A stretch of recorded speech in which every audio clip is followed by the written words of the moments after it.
Hey, before we get started, I have a question for you. Have you written a book yet? Or have you thought about being part of a book? I wrote my first book back in 2007, and books have been one of the biggest needle movers in my business. People really recognize you as the expert you are when you, quote unquote, wrote the book on it. You've heard that saying. Well, it's true. I have a unique opportunity for you I think you'll be really excited about. How would you like to be part of my newest book project? The book is called Driven to Courage: How to Overcome the Unexpected and Win. I'm doing this book anthology style. Think Chicken Soup for the Soul meets Habits of Highly Effective People, where each chapter highlights and is written by an entrepreneur just like you. If selected, you'll share your personal story plus a principle you use to overcome in life and win. The book is going to be published and available for pre-sale spring 2022, so it's coming up in a really short time. But right now, we have a couple of available chapters, and we need your unique story. If you'd like to apply to be featured in the book and be a part of this project, head over to driventocourage.com/author to apply.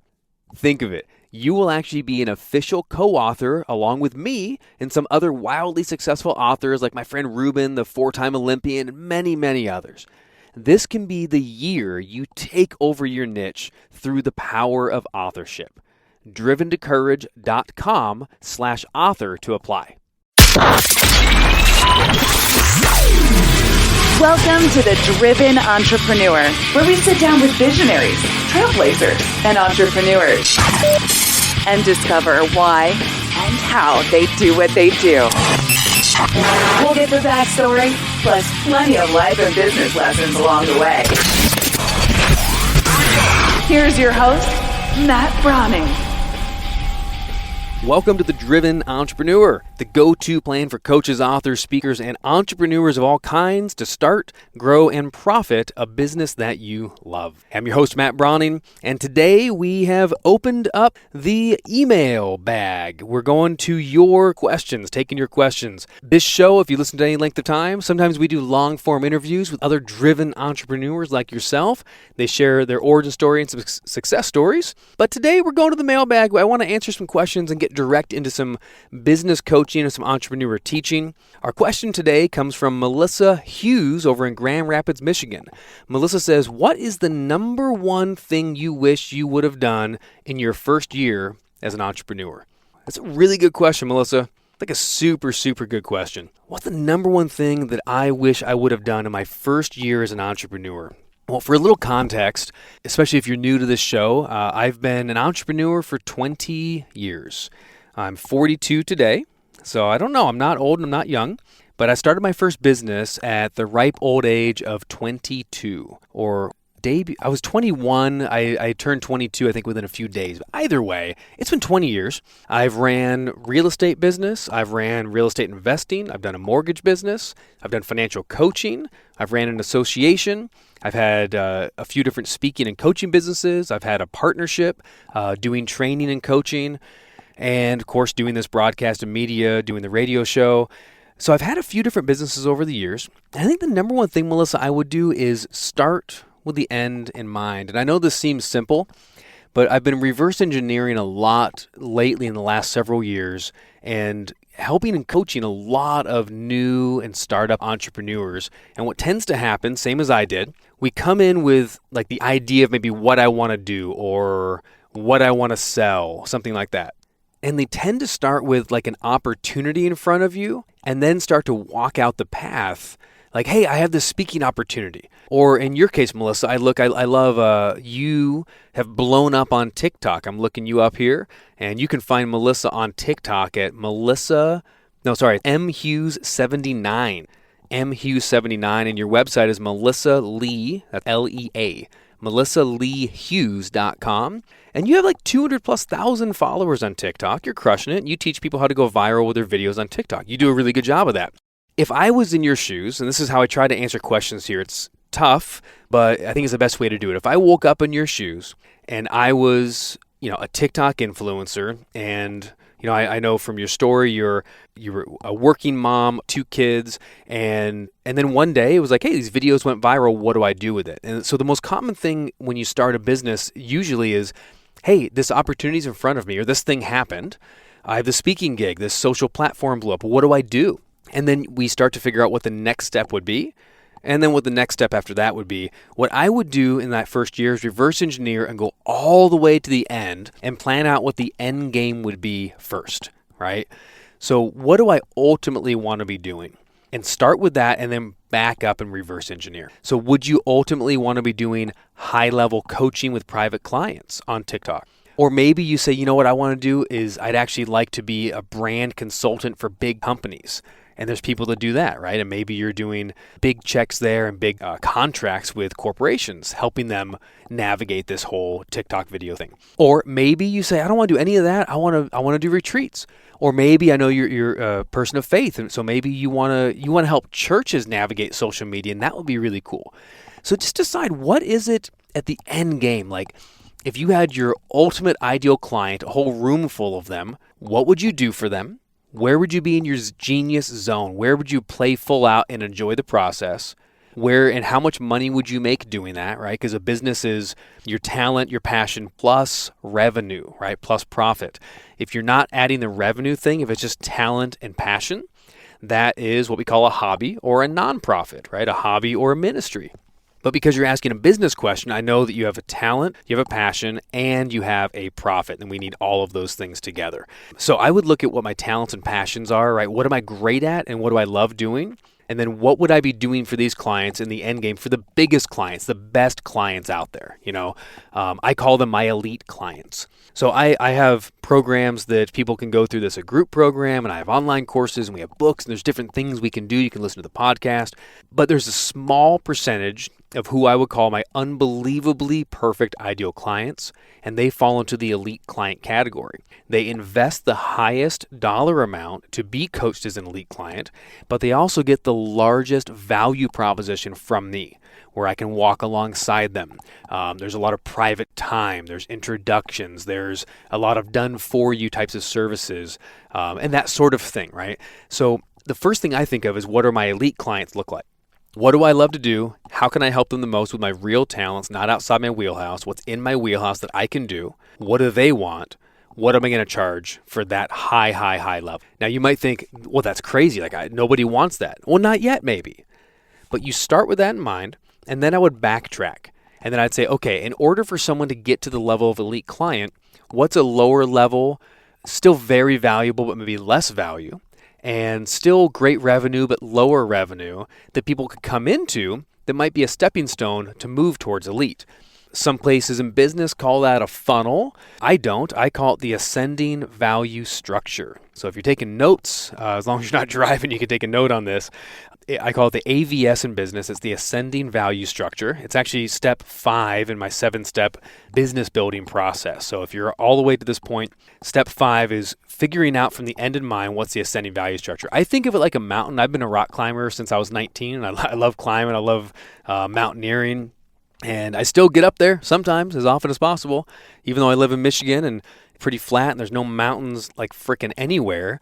I still love climbing as much as possible. And when you get out into a mountain, I think of the rewards are at the peak, right? When you get to the very top, it's the least amount of land, right? The least amount of rock and dirt that you can stand on because it's the pinnacle of the climb. And it's the most valuable because it's the best viewpoints and it's, the ultimate goal. But as the clients, they're going to be walking up a mountain, right? So at some point they're on a flat path, and that looks like a lead pool. It looks like, you fishing essentially, right? There's lots and lots of people. Not all of them are your ideal prospects or clients, but they're there. And then at some point someone goes, ooh, Melissa, I like what she's doing. And they start walking up the mountain towards your goals. And, think of it as like a first step, second step, third step. Maybe the first step up the mountain might be something that is valuable, but is a very small amount of value in comparison to what you can do. So maybe this is what we call a lead magnet. It's a freebie, it's a report, it's a book, or it's a chapter in a book, or it's an infographic, or it's a video course, or something like that, right? An audio, it's a PDF. It's something that you can give them that really explains something that's useful, that's interesting, but it's not everything you know. It's just a little thing. And then they're going to give you a small investment. They're either going to give you a small dollar amount, or they're going to give you something small like their email address or their phone number.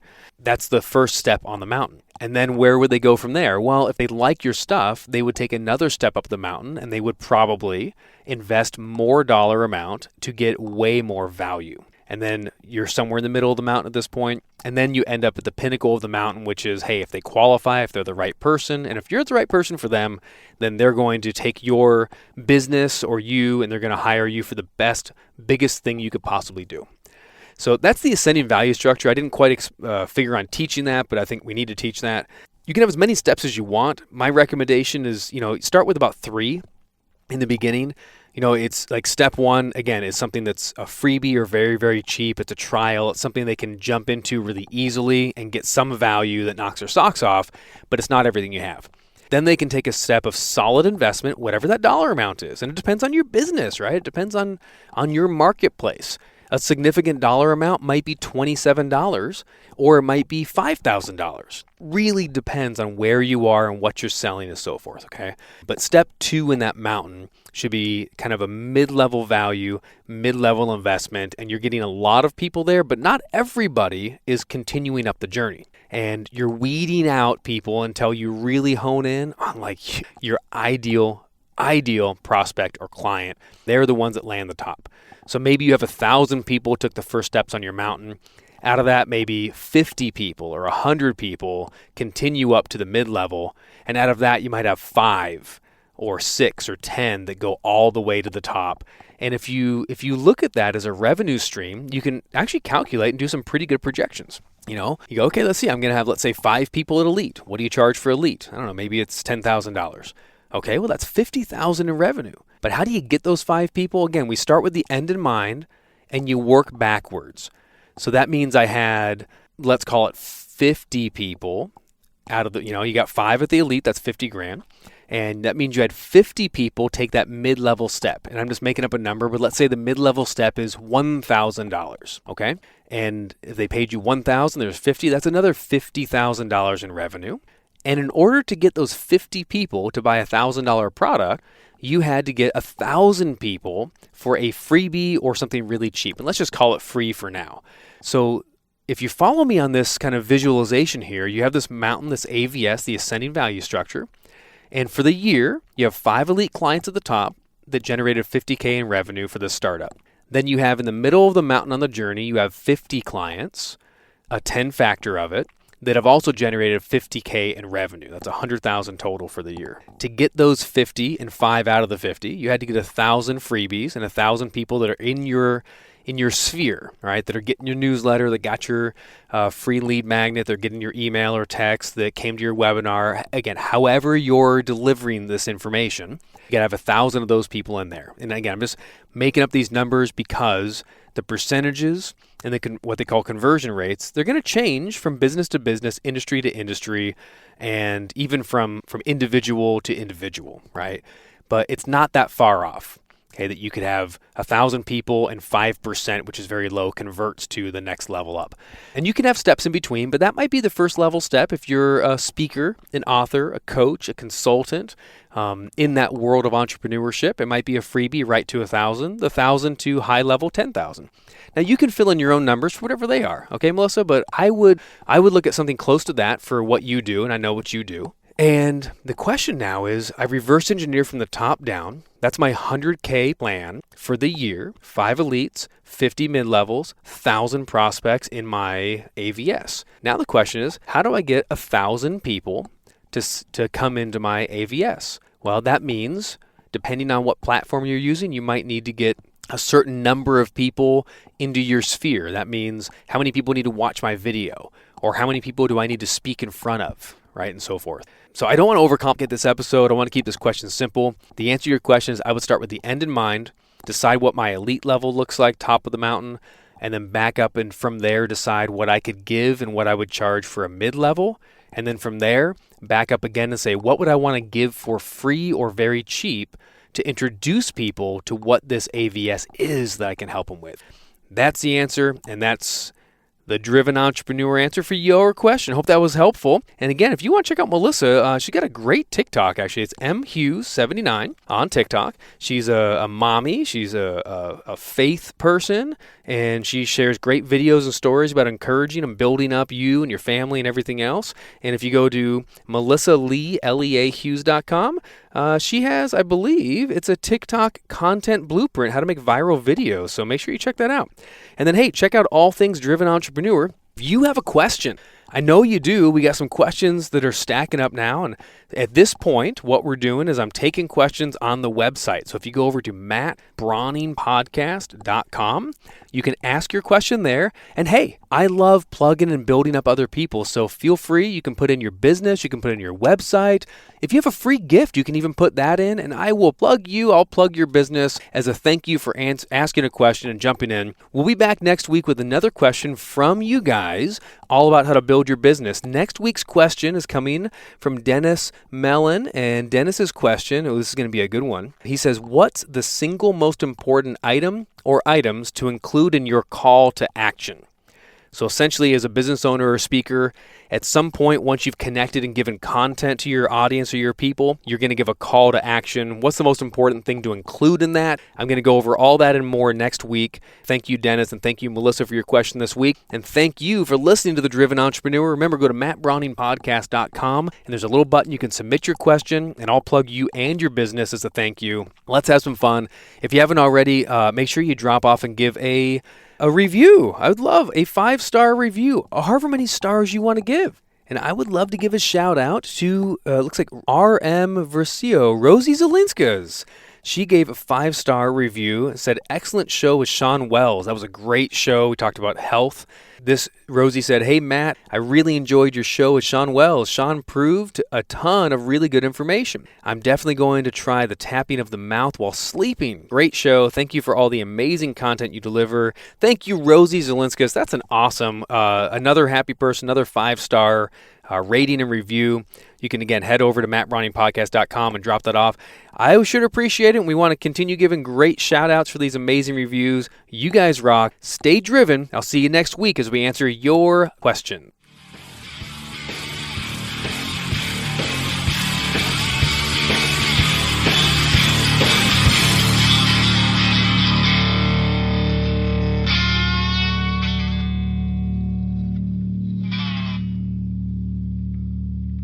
Hey, this episode is brought to you by my very own NLP practitioner course. I've been teaching neuro-linguistic programming, or NLP, for nearly 15 years. It is the most powerful tool for communication on the planet, and it can be yours today. For a very limited time, I'm giving away my entire NLP course workbook for free. Go to nlpwithmatt.com. All the patterns, all the tools, and the techniques of NLP in the complete course workbook, the same one that we use to teach our live certification classes, yours free. nlpwithmatt.com. Get it today. Let's get back to the show.